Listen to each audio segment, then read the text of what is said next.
Welcome back to national academy. ഇന്ന് നമ്മൾ വന്നിരിക്കുന്നത് സോഷ്യോളജിയുടെ ക്ലാസ്സുമായിട്ടാണ്. സോഷ്യോളജിയിലെ 4ാമത്തെ ചാപ്റ്ററാണ് ഇന്ന് നമ്മൾ ഇവിടെ ചർച്ച ചെയ്യുന്നത്. ഓക്കെ, അപ്പോൾ 4ാമത്തെ ചാപ്റ്റർ എന്ന് പറയുന്നത് methods and techniques research of sociology എന്നുള്ളതാണ് നമ്മുടെ 4ാമത്തെ ചാപ്റ്ററിന്റെ പേര് എന്നുള്ളത്. നമുക്കറിയാം, സാമൂഹ്യശാസ്ത്ര ഗവേഷണത്തിലെ രീതികളും അതുപോലെ തന്നെ അതിന്റെ സാങ്കേതികമായിട്ടുള്ള കാര്യങ്ങളെ കുറിച്ചൊക്കെയാണ് നമ്മൾ ഇന്ന് ഈ ചാപ്റ്ററിൽ ചർച്ച ചെയ്യുന്നത്. ഓക്കെ, നമുക്ക് ആ ചാപ്റ്ററിലേക്ക് വരാം. അല്ലെ, നമ്മുടെ ചാപ്റ്ററിന്റെ പേരാണ് അല്ലെ സാമൂഹ്യശാസ്ത്ര ഗവേഷണത്തിലെ രീതികളും സാങ്കേതികതകളും എന്നുള്ളത്. ഓക്കെ, അതിൽ നമ്മൾ മെയിനായിട്ട് ഈ ചാപ്റ്ററിൽ മനസ്സിലാക്കേണ്ടത് എന്ന് വെച്ചാൽ സോഷ്യോളജി എത്രത്തോളം അല്ലെ നമ്മൾ എങ്ങനെയെല്ലാമാണ് ഏതെല്ലാം രീതിയിലൂടെയാണ് സോഷ്യോളജി എന്ത് ചെയ്യുന്നത്, പഠനങ്ങൾ നടത്തുന്നത്, അല്ലെങ്കിൽ ഒരു വിഭാഗത്തെ എന്തെല്ലാം രീതിയിലൂടെയാണ് അന്വേഷണത്തിലൂടെയൊക്കെയാണ് എന്ത് ചെയ്യുന്നത് പഠനങ്ങൾ മുന്നോട്ട് കൊണ്ടുപോകുന്നത് എന്നതിനെ കുറിച്ചും അതിനുപയോഗിക്കുന്ന മെയിനായിട്ടുള്ള കാര്യങ്ങളെ കുറിച്ചുമാണ് നമ്മൾ ഈ ചാപ്റ്ററിൽ ചർച്ച ചെയ്യുന്നത് എന്നുള്ളതാണ്. ഓക്കെ, അതാണ് നമ്മൾ ഇന്ന് ഇവിടെ ചർച്ച ചെയ്യുന്നത്. ശ്രദ്ധിക്കൂ, ഇവിടെ പറയുന്നുണ്ട് അല്ലെ, പ്രധാനമായും ചരിത്രപരവും താരതമ്യപരവും പരീക്ഷണാത്മകവും പ്രവർത്തനപരവും പ്രായോഗികവുമായുള്ള വിവിധ ഗവേഷണ രീതികളാണ് നമ്മൾ എന്തിനുപയോഗിക്കുന്നത്, സോഷ്യോളജിയുടെ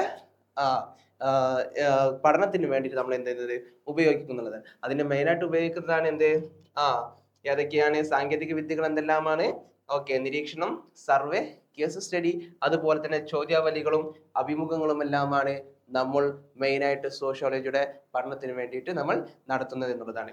ഓക്കെ, നമുക്ക് ഒന്ന് രണ്ട് ഇതിലുള്ള പ്രധാനപ്പെട്ട കാര്യങ്ങൾ എന്ത് ചെയ്യാം, ചർച്ച ചെയ്യാം.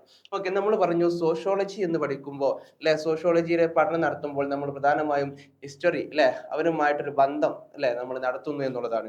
അല്ലെങ്കിൽ തന്നെ ആ പഴയ കഴിഞ്ഞു പോയ കാര്യങ്ങളും പ്രവർത്തനപരമായ കാര്യങ്ങളും നമ്മൾ എന്ത് ചെയ്യുന്നുണ്ട്, കണ്ടിന്യൂ അല്ലെങ്കിൽ കൂട്ടിച്ചേർക്കുന്നുണ്ട് എന്നുള്ളതാണ്. അതാണ് ഇവിടെ പറയുന്നത്. സാമൂഹിക ഘടനകളുടെ സ്ഥാപനങ്ങളും അതുപോലെ തന്നെ എന്താണ് പാറ്റേണുകളും ടെൻഡറുകളും അതുപോലെ തന്നെ എന്താണ് സാമൂഹിക മാറ്റം എന്നിവയെല്ലാം നമ്മൾ എന്ത് ചെയ്യുന്നുണ്ട്, ഇവിടെ ചർച്ച ചെയ്യുന്നുണ്ട്. ഓക്കെ, അതുപോലെ തന്നെ ചരിത്രപരമായിട്ട് എടുക്കുകയാണെങ്കിൽ നമ്മൾ മനസ്സിലാക്കേണ്ട കാര്യങ്ങളാണ് ഏതെല്ലാം, ഇവിടെ പറയുന്ന ഇൻവെന്ററുകളും പ്രക്രിയകളും ദീർഘകാല വികസനങ്ങളും അതുപോലെ മനുഷ്യാനുഭവം എല്ലാം അല്ലെ ഹിസ്റ്ററിയിൽ വരുന്നതാണ്. അതെല്ലാം എന്തിലേക്കും വരുന്നുണ്ട്, സോഷ്യോളജിയുമായിട്ടും എന്ത് ചെയ്യുന്നുണ്ട്, ബന്ധങ്ങൾ പുലർത്തുന്നു എന്നുള്ളതാണ്. ഇനി നമുക്ക് പറയാനുള്ളതാണ് ഏത്, 3 രീതികളിലാണ് മെയിനായിട്ട് സോഷ്യോളജിയുടെ മെത്തേഡ്സ് അല്ലെങ്കിൽ എന്താ പഠനങ്ങൾ നടത്തുന്നത്. അതിലൊന്നാണ് ഹിസ്റ്റോറിക്കൽ മെത്തേഡ് എന്നുള്ളത്.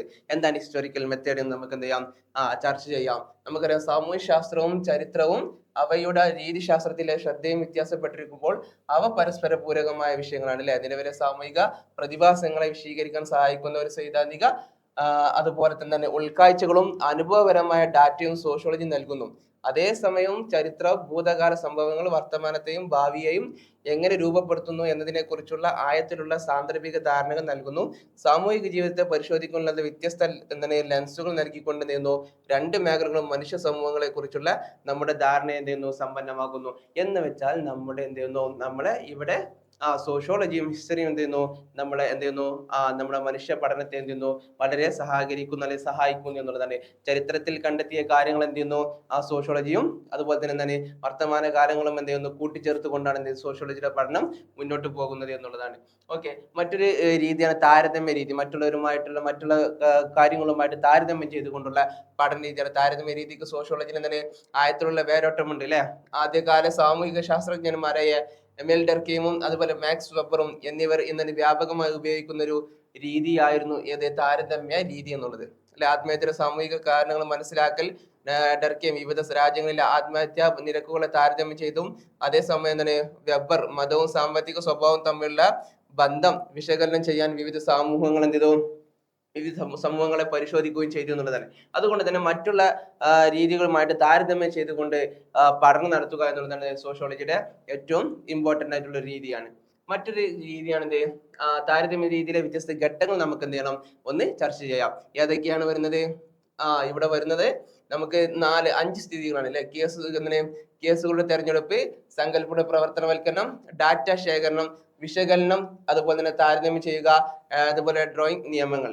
ഇതാണ് എന്താണ് നമുക്ക് വരുന്ന താരതമ്യ രീതിയിലെ വിവിധ ഘട്ടങ്ങൾ എന്ന് പറയുന്നത്.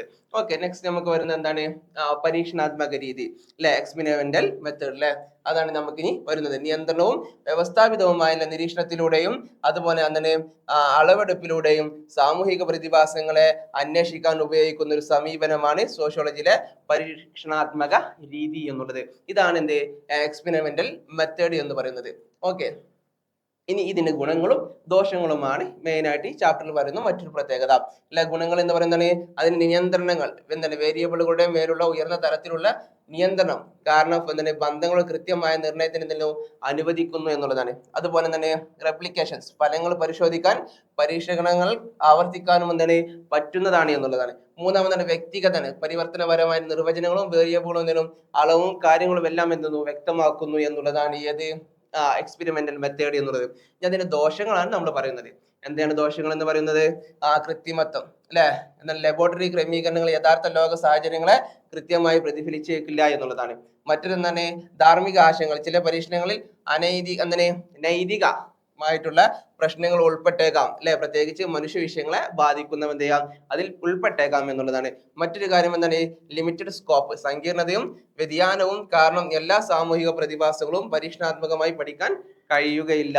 ഇതെല്ലാമാണ് ഇതിന്റെ ദോഷങ്ങളും അതുപോലെ തന്നെ ഗുണങ്ങളും. ഓക്കെ, നെക്സ്റ്റ് നമുക്ക് മെയിൻ ആയിട്ട് പറയുന്നത് techniques of the data collections അല്ലെ. മെയിൻ ആയിട്ട് ഉപയോഗിക്കുന്ന ഡാറ്റ കളക്ഷൻസിന് വേണ്ടി ഉപയോഗിക്കുന്ന മെയിൻ ടെക്നിക്കുകളെ കുറിച്ചാണ് നമ്മൾ ഇനി പറയാൻ പോകുന്നത്. ഏതൊക്കെയാണ്?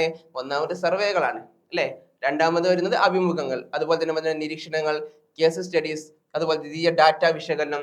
ഇതെല്ലാം നമ്മൾ എന്തിനു ഉപയോഗിക്കുന്നു? ഡാറ്റയുടെ കളക്ഷന് വേണ്ടിയിട്ടും അതുപോലെ ടെക്നിക് ഓഫ് ദ എന്താണ് ഡാറ്റ കളക്ഷന് വേണ്ടി നമ്മൾ ഇത് ഉപയോഗിക്കുന്നതാണ്. ഇനി നമുക്ക് ഈ ചാപ്റ്ററിലെ ഒന്ന് രണ്ട് ഇമ്പോർട്ടന്റ് ആയിട്ടുള്ള ക്വസ്റ്റ്യൻസുകൾ നമുക്ക് എന്ത് ചെയ്യാം പരിചയപ്പെടാം. ഓക്കെ, അപ്പോൾ മെയിൻ ആയിട്ടുള്ള ക്വസ്റ്റ്യൻസുകൾ എന്ന് പറയുമ്പോൾ നമുക്ക് വൺ വേർഡ് ക്വസ്റ്റ്യൻസുകൾ എന്ത് ചെയ്യാം ഒന്ന് പരിചയപ്പെടാം അല്ലെ. What are the two main type of the observations അല്ലെ. അപ്പോൾ നിരീക്ഷണങ്ങൾ ഏതെല്ലാം എന്നുള്ളതാണ്. പാർട്ടിസിപ്പൻസ് ഒബ്സർവേഷനും മറ്റേ നോൺ പാർട്ടിസിപ്പൻസ് ഒബ്സർവേഷൻ എന്നിങ്ങനെയാണ്. ഓക്കെ, മറ്റൊന്ന് എന്താണ്? What are the two type of the interview, രണ്ട് തരം ഇന്റർവ്യൂകൾ ഏതെല്ലാം എന്നുള്ളതിന്. ഒന്ന് സ്ട്രക്ചേർഡ് ഇന്റർവ്യൂ, ഒന്ന് അൺസ്ട്രക്ചേർഡ് ഇന്റർവ്യൂ എന്നിങ്ങനെ രണ്ട് ഇന്റർവ്യൂകൾ എന്തിന്റെ നമ്മുടെ ചാപ്റ്ററുകളിൽ നമ്മൾ എന്ത് ചെയ്യുന്നുണ്ട് ചർച്ച ചെയ്യുന്നുണ്ട്.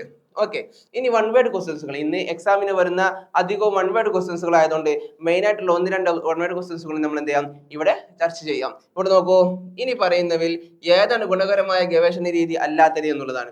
നോക്കുക, ഒരു സമഗ്ര പഠനം അല്ലെ, സർവേ, നരവംശാസ്ത്രം, കേസ് പഠനം, അടിസ്ഥാന സിദ്ധാന്തം. ഏതാണ് ഉത്തരം? സർവേ എന്നുള്ളതാണ്. മറ്റൊരു വൺ വേർഡ് ക്വസ്റ്റ്യൻസ് ഇവിടെ നോക്കൂ. ഇതാ, ഇനി പറയുന്നവയിൽ ഏതാണ് പ്രാഥമിക വിവര ശേഖരണ സാങ്കേതികത എന്നുള്ളതാണ്. നോക്കൂ, സാഹിത്യ അവലോകനം, അനാലിസിസ്, അതുപോലെ തന്നെ അഭിമുഖം, ദ്വിതീയ ഡാറ്റ വിശകലനം അല്ലെ. ഇതിൽ ഇവിടെ അഭിമുഖം എന്നുള്ളതാണ്. മറ്റു നോക്കൂ, വ്യക്തികളുടെ വ്യത്യസ്ത ഗ്രൂപ്പുകളെ ഒരു ഘട്ടത്തിൽ താരതമ്യപ്പെടുത്തുന്ന ഉൾപ്പെടുന്ന ഒരു തരം ഗവേഷണ രൂപകൽപ്പനയുടെ പദം ഏതാണ് അല്ലെ. ഇവിടെ പറയുന്നതാണ് രേഖാംശ പഠനം, പരസ്പര ബന്ധ പഠനം, ക്രോസ് സെക്ഷണൽ പഠനം, അതുപോലെ തന്നെ എന്താണ് പരീക്ഷണാത്മക പഠനം. യാതൊരു ആൻസർ ക്രോസ് സെക്ഷണൽ പഠനം എന്നുള്ളതാണ്. ഓക്കെ, അപ്പൊ ഇങ്ങനെയുള്ള വൺ വേർഡ് ക്വസ്റ്റ്യൻസുകളും എന്ത് ചെയ്യുന്നുണ്ട് നമ്മൾ ഇവിടെ ചർച്ച ചെയ്യുന്നുണ്ട് എന്നുള്ളതാണ്. അപ്പോൾ ഇങ്ങനെയുള്ള വൺ വേർഡ് ക്വസ്റ്റ്യൻസുകളും കൃത്യമായിട്ടുള്ള ക്വസ്റ്റ്യൻസുകളും അതുപോലെ തന്നെ ആപ്പ് വഴി നൽകുന്ന ക്ലാസ്സുകളും നിങ്ങൾക്ക് ലഭിക്കണമെങ്കിൽ നിങ്ങൾ നിർബന്ധമായിട്ട് നാഷണൽ അക്കാദമിയിൽ നിങ്ങൾ എന്ത് ചെയ്യുക, നിങ്ങളുടെ അഡ്മിഷൻ ഉറപ്പുവരുത്തുക എന്നുള്ളതാണ്. അതിനു വേണ്ടിയിട്ട് നിങ്ങൾ എന്ത് ചെയ്യുക, താഴെ കാണുന്ന നമ്പറിൽ നിങ്ങൾ കോൺടാക്ട് ചെയ്യുക. Okay, thank you.